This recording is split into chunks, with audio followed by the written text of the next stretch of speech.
She woke to the taste of copper and earth, her mouth full of dust and her own blood. The Kansas sun bore down like the eye of an angry god, scorching the torn flesh on her back where thorns had carved their story into her skin. Sister Catherine Rose tried to move, but her body refused to obey. Her legs trembled, then gave out completely, dropping her back into the dirt that had witnessed her ruin. Her white veil lay 10 feet away, caught on a twisted mesquite branch like a flag of surrender. The sacred black habit she'd worn for 7 years was gone, shredded and scattered across the field in pieces so small they looked like ash. All that remained between her naked body and the merciless prairie sun were 4 broad leaves she'd torn from a cottonwood sapling. She pressed them against her skin with shaking hands, her breath coming in shallow, broken gasps that sounded more animal than human. Catherine had spent her entire life in prayer. She had memorized every psalm, every verse, every promise of divine protection. But nothing, absolutely nothing, had prepared her for the sound of a man's laughter as he tore her faith away piece by piece. Nothing had prepared her for the weight of his body pinning her to the ground while she screamed prayers that died in her throat. And nothing had prepared her for the moment he simply stood up, brushed the dirt from his knees, and walked away whistling like he'd just finished a pleasant afternoon ride, like she was already dead, like she had never been human at all. The August heat of Abilene, Kansas, wrapped around her like a burial shroud. Every step sent lightning through her bruised ribs. Every gust of wind made her feel exposed, hunted, like prey that had escaped but would never truly be free. She stumbled forward, clutching those pathetic leaves tighter, whispering the Lord's Prayer through cracked lips and a throat raw from screaming. Her vision swam with tears and heat exhaustion when she finally saw it, a horse. A beautiful bay mare, saddled and waiting, and beside it, a man. He was tall and broad-shouldered, weathered by decades under the sun. Maybe 60 years old, his shirt sleeves rolled up to reveal forearms scarred from ranch work, his boots caked with trail dust. His hat cast a shadow across a face that had seen too much and said too little. Daniel Cross, though she didn't know his name yet, turned at the sound of her footsteps. He didn't blink. He didn't stare with hunger or disgust. He simply stepped toward her, one hand reaching out, his voice low and steady. "Miss, let me help you." But to Catherine, any hand reaching for her was the same hand that had just destroyed her. Terror detonated inside her chest like dynamite. She stumbled backward, hugging the leaves tighter, and screamed with a voice that splintered under the weight of fresh trauma. "Don't touch me! Please, God, don't touch me!" Daniel froze mid-step. Shocked by the raw panic in her voice, he slowly lowered his hand, careful, as a man approaching a wounded animal. "I won't," he said quietly. "I promise you, I won't." She shook so violently the leaves nearly fell. She had escaped one devil, but how could she know she hadn't stumbled straight into the arms of another? Daniel could see it written all over her.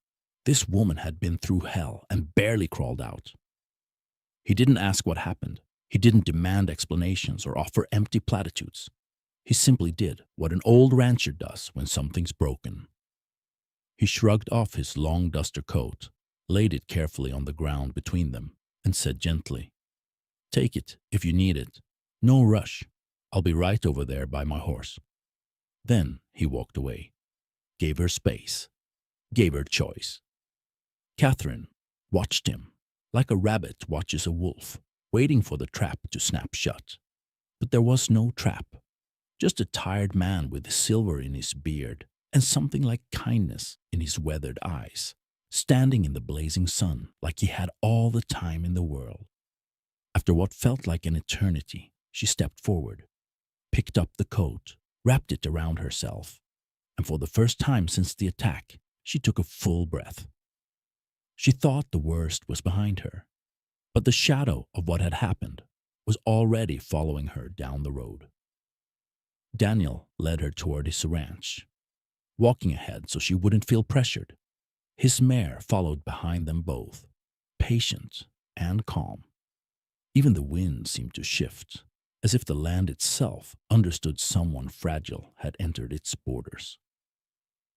When they reached the Whispering Pine Ranch, a woman came rushing out of the main house. Her name was Clara, a tough, no-nonsense widow in her 50s, with hands scarred from years of ranch work and a heart bigger than any cathedral. She took one look at Catherine, wrapped in that oversized coat, and immediately pulled her inside. Warm water, clean clothes, a quiet room, simple things. But to Catherine, they felt like miracles stitched together by rough, capable hands. Daniel stepped back outside to saddle up and ride for the sheriff in Abilene. Before he left, he paused at the door and asked softly, "You all right with Clara? You need me to stay a few more minutes?" Catherine's voice came out barely above a whisper. "Go, please." Inside the house, Catherine sat in a wooden chair by the window, trying to steady her breath, trying to forget the hands that had torn her apart, trying to remember what peace felt like, but peace slipped through her fingers like sand. Then she heard voices in the yard, hoofbeats, a low, familiar voice, a voice that made her blood freeze colder than well water in January. Catherine walked slowly to the window. She lifted the edge of the curtain with trembling fingers and looked outside. And there he was, the man who had dragged her into that field, the man who had laughed while she begged God to strike her dead, the man who had left her naked in the dirt like discarded trash. Marshall Kane, standing in the ranch yard, talking to Daniel like they were old friends. Catherine dropped the curtain. Her knees buckled. The room tilted sideways. Her breath came apart in jagged pieces. If the devil himself stood in your yard and no one else knew what he truly was, what would you do? When Daniel came back inside, Catherine grabbed his sleeve with both hands. Her voice shook so badly she could barely get the words out. "That man outside, Marshall Kane, he's the one who—" She couldn't finish, couldn't say it out loud. But Daniel understood. His face went stone hard. "You're sure?" She nodded, tears spilling down her cheeks. Daniel's jaw tightened. He looked toward the door, then back at her. "Stay here with Clara. Lock the door. Don't open it for anyone but me." Outside, the late afternoon sun cast long shadows across the ranch yard. Marshall Kane stood beside his horse, flanked by two younger ranch hands. He smiled that easy, charming smile that fooled everyone, the kind of smile that made women feel safe and men feel like they'd found a trustworthy friend. But Daniel had learned long ago that the most dangerous snakes were the ones that looked harmless. Marshall tipped his hat. "Daniel, good to see you. Heard you might have come across a woman out on the trail today. Thought I'd check in, see if everything's all right." Daniel crossed his arms. "Why would you care?" Marshall's smile didn't waver. "Well, folks are talking. Woman wandering the prairie half naked, scared out of her mind. I'm just making sure she's not dangerous. Maybe she escaped from somewhere. Maybe she's confused. You know how it is." "I know exactly how it is," Daniel said flatly. "And she's staying here." Marshall's eyes narrowed just slightly. "Now, Daniel, I'm just trying to help. Maybe I should talk to her myself. Clear things up." "No." The word hung in the air like a challenge. Marshall's smile finally cracked. "You don't know what you're protecting, old man. That woman could be lying, could be crazy, could be trying to ruin a good man's name." Daniel stepped forward, boots planting firm in the dust. "Then you can take your concerns to the sheriff. She's resting. You're leaving." One of Marshall's men shifted his weight, hand drifting toward his belt. The other spat tobacco into the dirt and muttered something low. Marshall's expression turned cold. "I've known you 20 years, Daniel. Don't make this ugly." "You made it ugly the moment you stepped foot on my land." That's when Marshall shoved him. Daniel stumbled back, but didn't fall. He was older, slower, but he'd been in enough fights to know how to take a hit. He grabbed Marshall by the collar and drove him backward into the fence. The wood cracked under the impact. Marshall's men jumped in fast. One of them caught Daniel with a punch to the ribs that knocked the wind out of him. The other grabbed his arm and twisted it behind his back. But Daniel drove his elbow into the man's face, spun free, and slammed his fist into Marshall's jaw. Blood flew. Dust rose. The yard turned into chaos. Inside the house, Catherine watched through the cracked door, her heart hammering so hard she thought her ribs would break. Clara stood beside her, gripping a shotgun she'd pulled from the mantel. "Should we?" "Not yet," Clara said through gritted teeth. "But we will if we have to." Outside, Daniel was on his knees now, blood streaming from his nose. But he looked up at Marshall through the dust and the pain and said with absolute conviction, "You're not touching her again." Marshall kicked him in the chest. Daniel went down hard. That's when the sheriff's horse thundered into the yard.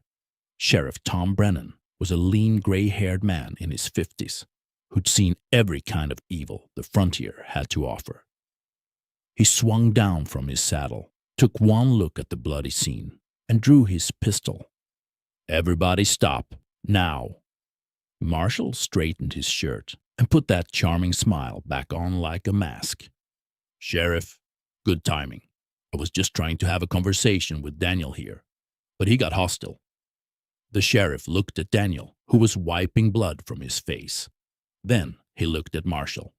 Then he looked toward the house, where Catherine's pale face appeared briefly in the window, before disappearing again. "Marshall," the sheriff said slowly, "why don't you ride back to town with me? We'll sort this out proper." "Sort what out? I didn't do anything wrong." "Then you won't mind coming to my office to talk about it." Marshall's smile vanished completely. "You taking his side?" "I'm not taking anybody's side yet. But there's a woman in that house who looks like she's been through hell, and you're the one who showed up asking questions. So yeah, we're going to talk."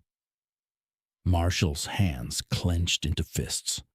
For a moment, it looked like he might swing at the sheriff too. But even he wasn't that stupid. He glanced at his men, then back at Daniel, and said quietly, "This isn't over." "Yes," Daniel said, "it is." The sheriff escorted Marshall and his men off the property, but as they rode away, Marshall turned in his saddle and looked back at the house, at the window, at Catherine, and he smiled. You might think the worst was over, but out here on the frontier, trouble has a way of coming back stronger. If you're enjoying this story so far, friend, please tap that subscribe button.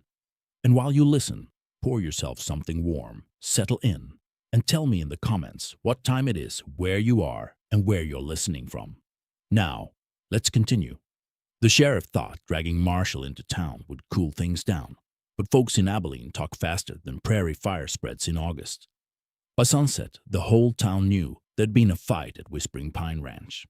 By sunrise, the story had twisted 20 different ways, most of them ugly. Some folks claimed Daniel was hiding a dangerous woman. Others whispered that Catherine had tempted Marshall, that she'd led him astray and now regretted it. A few even said that a nun, wandering half-naked through ranch country, was a sign of God's judgment coming down on them all. You know how small towns work when they don't know the truth. They fill the silence with fear, and fear in a small town can destroy a woman's name faster than any bullet.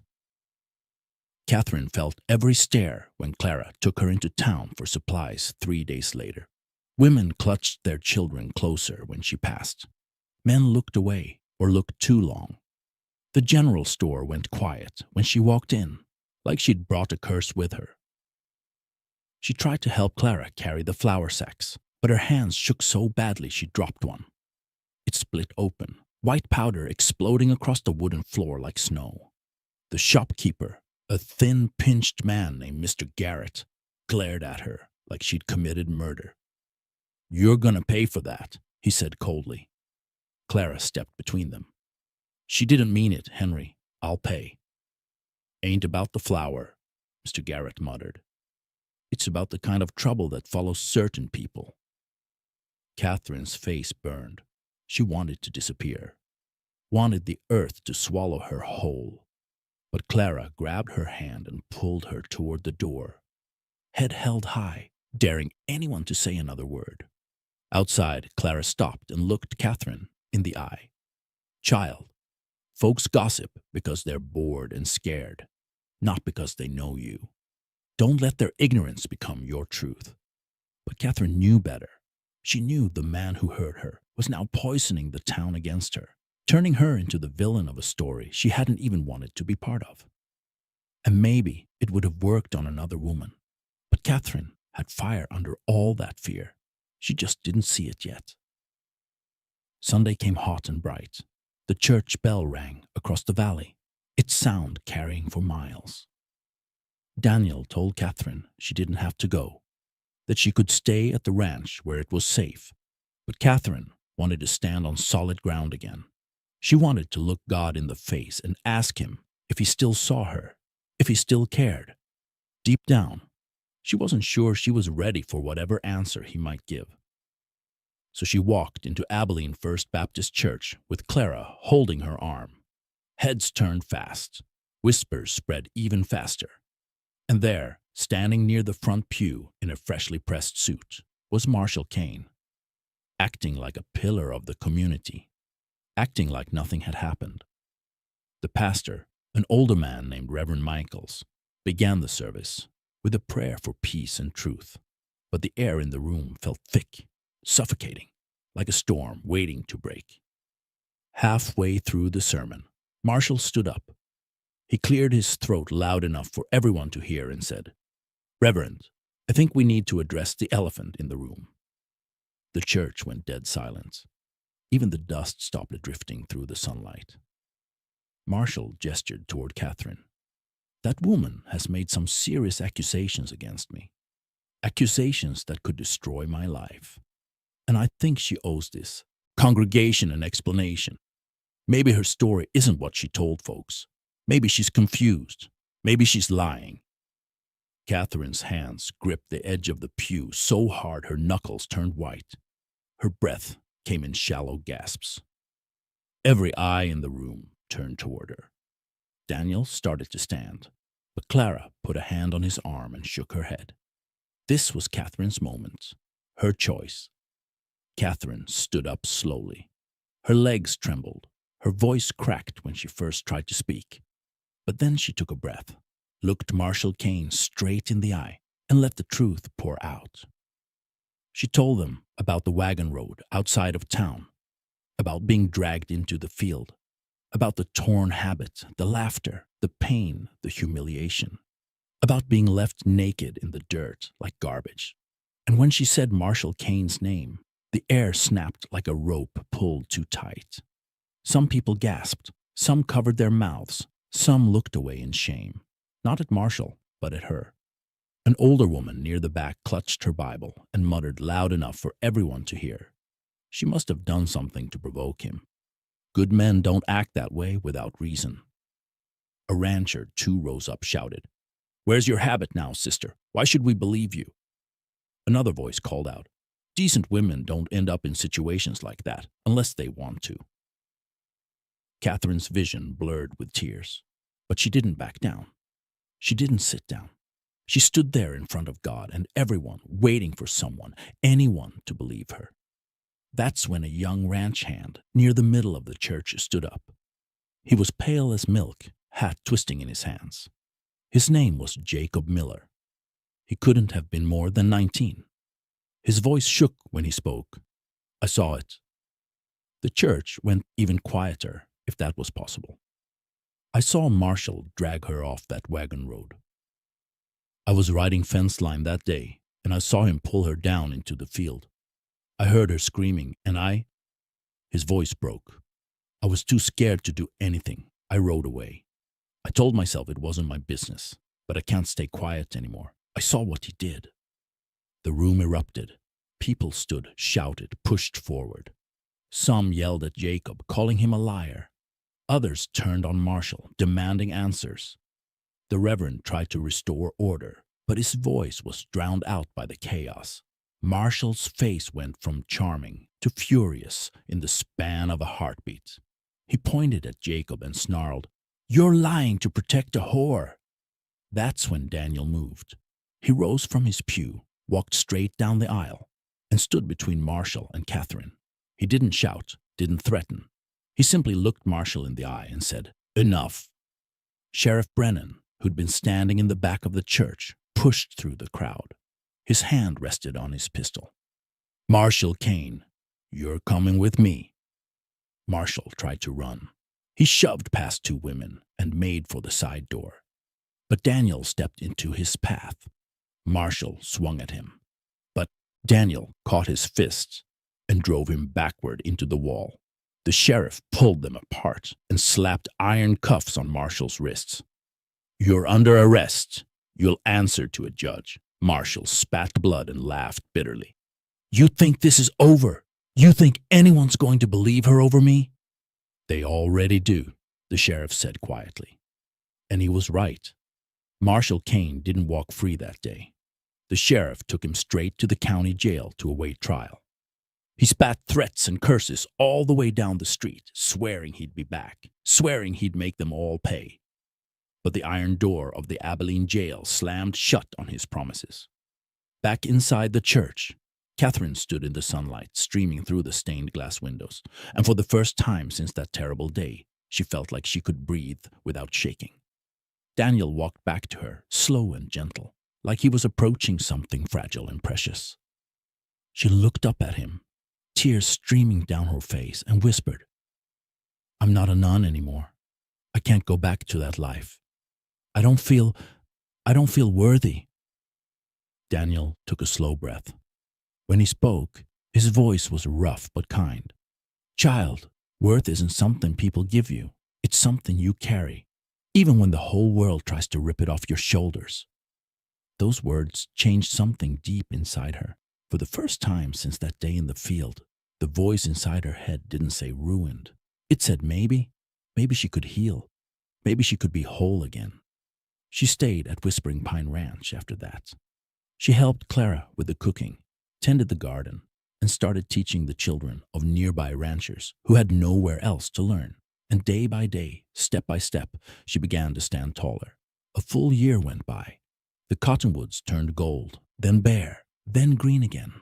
Healing doesn't hurry on the prairie, and neither did Catherine. Marshall Kane was tried, convicted, and sentenced to 20 years in the territorial prison.